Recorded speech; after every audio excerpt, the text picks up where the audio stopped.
ক্ষমতায় গেলে শুধু বেকারদেরই নয়, চাঁদাবাজদেরও কর্মসংস্থানের ব্যবস্থা করার প্রতিশ্রুতি দিয়েছেন জামাত ইসলামের আমির ডাক্তার শফিকুর রহমান।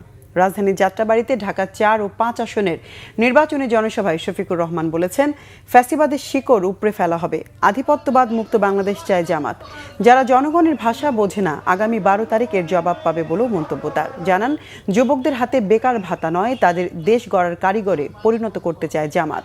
ধর্ম বর্ণ সর্বত্র মানুষের ন্যায় বিচার প্রতিষ্ঠার আশ্বাস দিয়েছেন জামাতের আমির। বলেছেন, কওমি মাদ্রাসাকে সম্মানের জায়গায় নিয়ে যেতে কাজ করবে জামাত। তিনি বলেছেন, নারীদের অবদান উপেক্ষা করে দেশকে এগিয়ে নেওয়া সম্ভব নয়, তাই আগামীতে বাংলাদেশের অগ্রগতি আর উন্নয়নে নারীদের অংশগ্রহণের পাশাপাশি ঘরে বাইরে কর্মস্থলে তাদের নিরাপত্তা নিশ্চিত করবে জামাত।